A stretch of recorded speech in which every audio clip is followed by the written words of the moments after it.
Sahabat-sahabat Kristus, salam jumpa dalam acara Sabtu Sarapan Bersama Tuhan. Adapun menu sarapan hari ini diambil dari Lukas pasal 1 ayat 30 dan 31.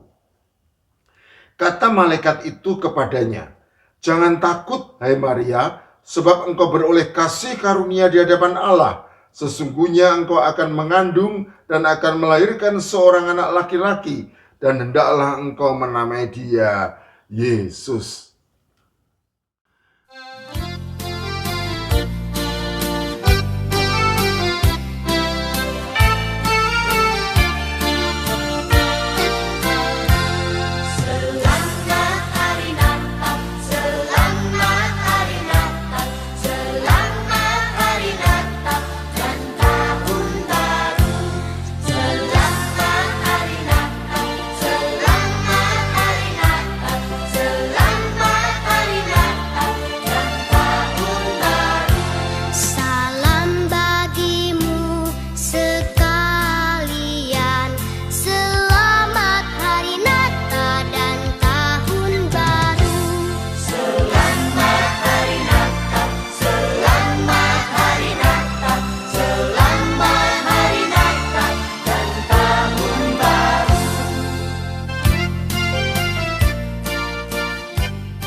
Natal 25 Desember.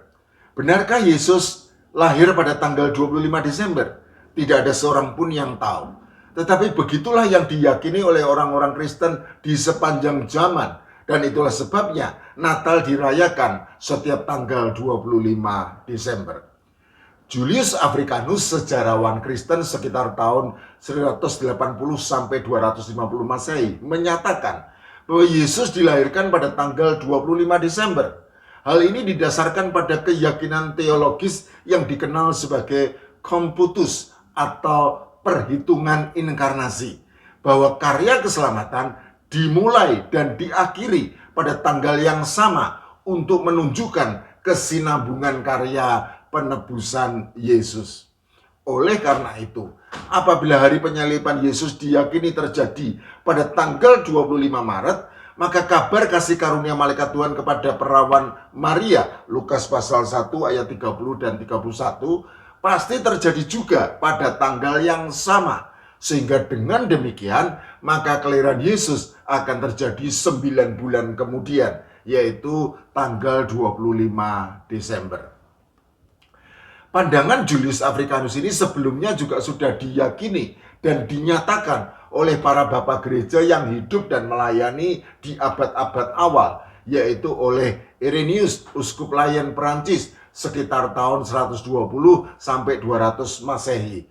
Tertullianus, uskup Kartago, Afrika Utara, sekitar tahun 155 sampai 220 Masehi. Dan Hippolytus, teolog Roma, Italia, sekitar tahun 170 sampai 235 Masehi. Jadi, tanggal 25 Maret sebagai hari kabar kasih karunia malaikat Tuhan kepada perawan Maria merupakan pandangan umum yang dipegang oleh gereja-gereja di abad-abad awal.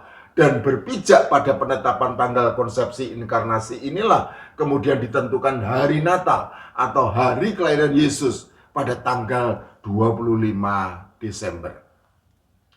Di Ensiklopedia Britannica edisi ke-11 tahun 1910, edisi cetak halaman 293 dan 294 mencatat bahwa Bapak Gereja Theophilus, uskup Antioquia, sudah melaksanakan kebaktian Natal pada tanggal 25 Desember sejak tahun 171 sampai 183 Masehi. Oleh karena itulah, pandangan yang menyatakan bahwa Natal 25 Desember mengambil hari raya pagan Romawi kuno, Dies Natalis Solis Invicti, atau hari kelahiran Dewa Matahari yang tak terkalahkan, sejatinya betul-betul salah kaprah.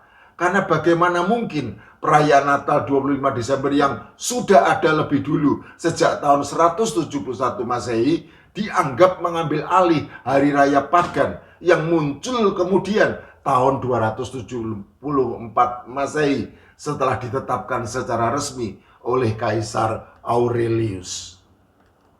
Jadi yang benar adalah Hari kelahiran Dewa Matahari yang tak terkalahkan sejatinya merupakan semacam penghinaan bagi umat Kristen yang lebih dulu merayakan 25 Desember sebagai hari kelahiran Tuhan Yesus Kristus.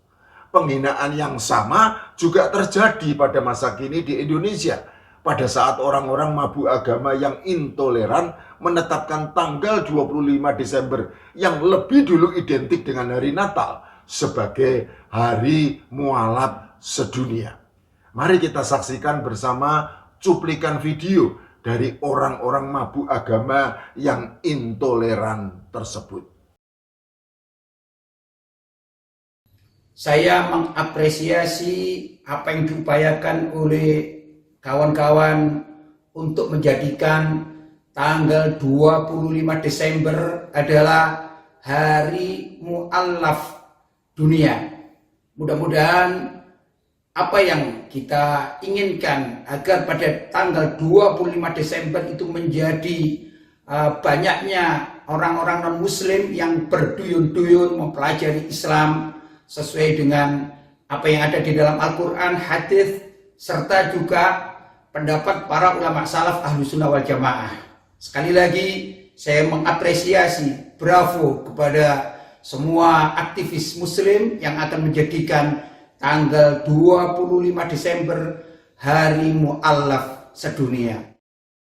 Pada ikhwan akhwat yang telah berusaha menjadikan tanggal 25 Desember sebagai hari mualaf sedunia, mudah-mudahan selalu dibimbing oleh Allah Subhanahu wa taala sehingga ridho Allah akan selalu menaungi kita dan orang makin sadar bahwasanya dengan kembali kepada Islam mereka kembali kepada fitrahnya. Selamat merayakan hari mualaf sedunia. Mudah-mudahan Allah Subhanahu wa taala selalu menaungi kita dengan rahmat dan hidayahnya. Orang-orang mabuk agama yang intoleran tersebut mungkin mengharap bahwa kejahatan mereka akan mengganggu perayaan Natal.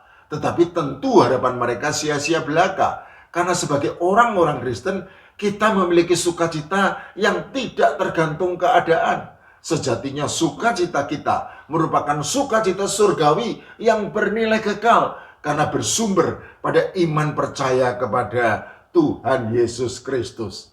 Oleh karena itu, kita dapat tetap tersenyum walaupun diolok dan dihina sedemikian rupa oleh orang-orang mabuk agama yang intoleran tersebut. Jadi, selamat Natal dan kiranya sukacita Natal memenuhi hati dan hidup kita sekalian. Amin.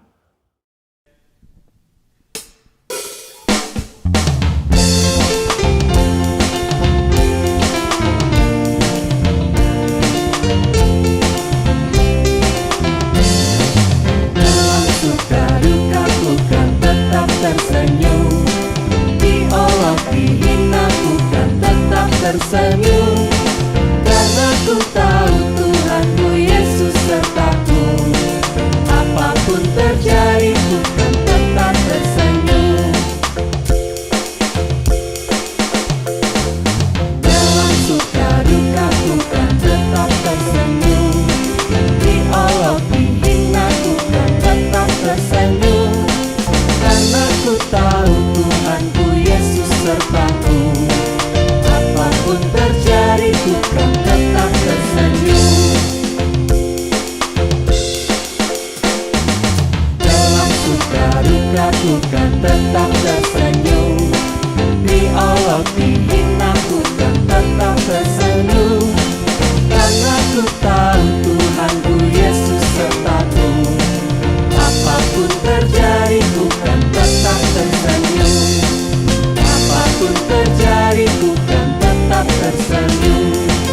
Apapun terjadi bukan tetap tersenyum.